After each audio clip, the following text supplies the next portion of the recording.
السلام عليكم ورحمة الله وبركاته. ازيكم حبايبي؟ يا رب جميعا ان شاء الله تكونوا بخير. وحشتوني جدا جدا. كل سنة وانتم طيبين. رمضان كريم علينا وعليكم وعلى كل الأمة الإسلامية. معلش بقى جت متأخرة شوية، بس والله انا كنت تعبانة جدا. ده كان فيديو اول فطار لينا في رمضان، وما قدرتش ان انا اعمل له مونتاج وانزله. حتى بعدها بيومين ثلاثة عملت فيديو القلقاس، بس كان اسهل في المونتاج فنزلته هو. لكن ده كان فطارنا اول يوم. عملنا على الفطار الفراخ بتتبيلة حلوة جدا جدا في الكيس الحراري، هتشوفوها معايا. وعملنا تحتها رز بالكبد والقوانص.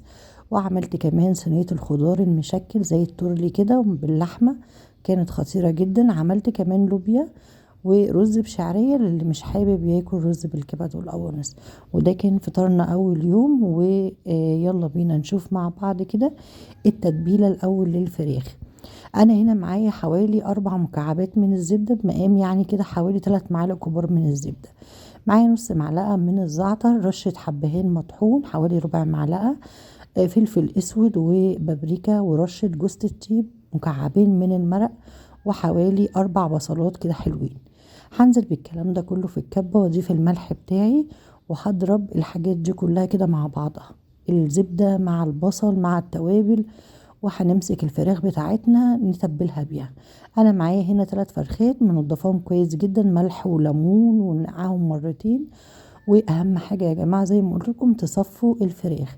حطيتهم في المصفى يتصفوا، بس انا هاخد منهم فرختين، والتالتة هشيلها في الفريزر اليوم تاني بقى كده ان شاء الله. تمام. همسك بقى الفرخه من تحت الجلد كده، وابتدي ان انا اتبلها بالبصل المتبل بالزبده، ده المضروب مع الزبده والتوابل. واحشي ما بين الوراك كده، وجوه بطن الفرخة كده، جوه قلبها وتحت الصدر. ابتدي اعمل فتحات كده بالسكينة. بصوا هتشوفوا معايا، حشيت بقى قلبها كله وعملت فتحات اهو في الصدر، وتبلتها من جوه ومن بره، وخليتها بقى كلها اتشربت بالتتبيلة دي. وهسيبها في التلاجة. ومسكت برضو شوية ملح وفلفل اسود، دعكت الفرخة من بره كده زي ما انتوا شايفين، بملح وفلفل اسود بس كده، دعكتها من بره. وهدخلها التلاجة ساعتين 3 كده. وبعد كده همسك الكيس الحراري وادخلهم جواه، واقفلهم الاول بالخله من تحت كده. اقفل الفرخه بالخله كده من تحت، واقفل رجليها وكل حاجه.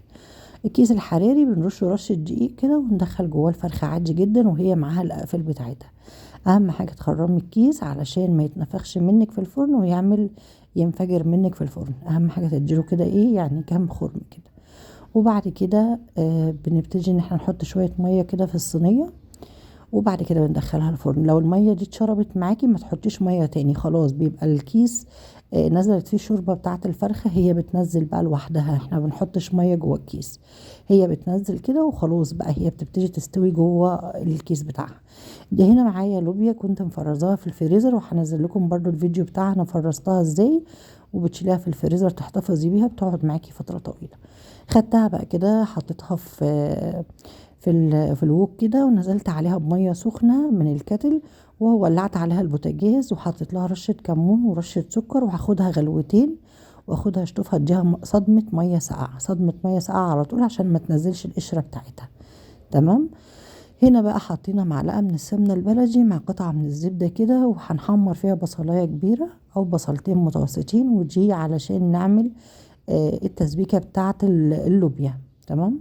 هنا بقى طبعا اللوبيا كانت خدت الغلوتين 3، ووديتها تحت الحنفيه، خدت لها صدمه كده، وحطيتها في مصفى، حطيتها في مصفى الصفا. معايا هنا بقى تسبيكه انا عاملاها في البيت، بحط الطماطم تتسبك على البوتاجاز، وبعد كده بضربها بالهاند بلندر واصفيها واشيلها في التلاجة عندي على الرف. وانا عامله كميه صلصه في الفريزر، هنزل لكم برضو فيديو الصلصه. هسيب بقى الطماطم دي تتسبك. واول كده ما دخلت في التسبيك كان معايا شوربة فراخ، خدت منها كده وضفت على الصلصة علشان هنضيف اللوبيا بقى بتاعتنا. طريقة عمايل اللوبيا سهلة جدا يا جماعة، ما فيهاش اي حاجة، زيها زي البسلة بالظبط. هنزل بقى باللوبيا بعد ما طبعا ايه شطفتها، بعد ما خدت غلوتين 3 وشطفتها. وهحط بس ملح وفلفل اسود، وكده تعتبر اللوبيا يعني هتاخد كام غلوة كده لغاية ما تستوي، ونحط لها ملح وفلفل اسود، وكده تعتبر كل خطوات اللوبيا انتهت. يلا بينا نعمل صينية الخضار المشكلة او التورلي. معايا لحمة هنا قطعة الشوي، انا طلبت من الجزار قطعة تستوي مع الخضار، فقال لي احسن قطعة الشوي. معايا بسلة وجزر، معايا كوسة، ومعايا بطاطس، ومقطعهم بالشكل اللي انتوا شايفينه ده. هروح بقى كده في صينية وهحط فيها قطعة من السمنة البلدي، حتة من السمنة البلدي وحتة من الزبدة، يعملوا كده طعم حلو. ولو ما عندكيش ده او ده، سمنة عادية يا جماعة، او ممكن زيت اللي يريحك. هنزل بقى بقطعة اللحمة بتاعتي كده، عايزة اخليها تتشوح على الناحيتين علشان اديها صدمة كده على الناحيتين. طبعا هعمل الكيلو كده على مرتين علشان الصينية مش هتاخد كل الكمية، هعملها بقى على مرتين كده. وايه التوابل اللي انا هستخدمها؟ ملح وفلفل اسود بس، علشان انا مش عايزة طعم اللحمة يغير مني، انا هحط بس ملح وفلفل اسود. تمام كده. وهبتدي ان انا بقى ايه اقلب اللحمة، اول ما تاخد الصدمة كده على الوش ده والوش ده، اطلعهم في الطبق واحط الكمية التانية. هما اتعملوا معايا على مرتين. تمام كده. وانا عايزة كل اللي ينزل من اللحمة ده اشوح فيه البصلاية واشوح فيه الخضار، علشان تبقى طعم اللحمة كده حلو معايا. تمام. هقلب بقى اللحمة كده، ونفس برضو الاتجاه التاني ده ارش عليه رشة ملح ورشة فلفل اسود، علشان زي ما قلت لكم انا عايزة اللحمة يبقى طعمها صريح كده، ما يبقاش فيها اي توابل تغير لي من طعمها. هقلبها بقى كده وارش عليها رشة الملح والفلفل. بعد بقى ما هتاخد الصدمة دي وكلها كده خلاص تمام التمام، هطلعها بقى وانزل بحتة زبدة تاني، ومعايا حتة اللي كانت مع اللحمة دي هشوحها برضو كده. طبعا الحاجات اللي نازلة دي نازلة من اللحمة، ده كده النازل من اللحمة، فانا عايزة اشوح فيه البصل. نزلت كده ببصلاية كبيرة او بصلتين متوسطين، هديهم كده تقليبة لغاية ما يتبلوا، بس انا عايزة اعمل الخضار ده ني في ني كله. ونزلت بقى بالكوسة مع الجزر مع البطاطس، مع الكوسة مع الجزر مع البسلة، اديتهم تقليبة كده. ونزلت بالبطاطس كمان، وقلبت بقى كله مع بعضه. ايه التوابل اللي انا هضيفها؟ ملح وفلفل اسود بس، انا مش عايزة اي توابل تطغى على طعم الخضار او اللحمة، هو ملح وفلفل اسود بس. وهضيف شوية صلصة صغيرين جدا، لان انا مش عايزاها فيها طماطم كتيرة، انا عايزاها كده تكون زي ما انتوا شفتوها في بداية الفيديو. حطيت شوية طماطم صغيرين جدا، صلصة الطماطم اللي كانت متبقية معايا، وشوية صغيرين زي حوالي نص كوباية كده. وهاخد بقى اللحمة بعد ما قلبتها كده، وهحط اللحمة اللي انا شوحتها على الوش. وهاخد بقى من الصوص ده، طبعا انا حطيت هنا حوالي مغرفتين 3 من الشوربة، علشان تخلي اللحمة بتاعتي تستوى،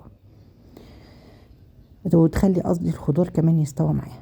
رصيت بقى اللحمة كده على الوش، وهنا هتاخد غلوتين، وهدخلها الفرن تكمل سواها جوه الفرن، وهتطلع بالشكل اللي انتوا هتشوفوه قدامكم ده. انا طبعا مرتبه لكم مقاطع الفيديو كل حاجه ورا التانية. بصوا بقى استوت جوه الفرن، كملت سوا جوه الفرن وطلعت بالشكل ده. انا ما ولعت الشوايه والله خالص، هي خدت كده من حموان الفرن اللون الحلو ده.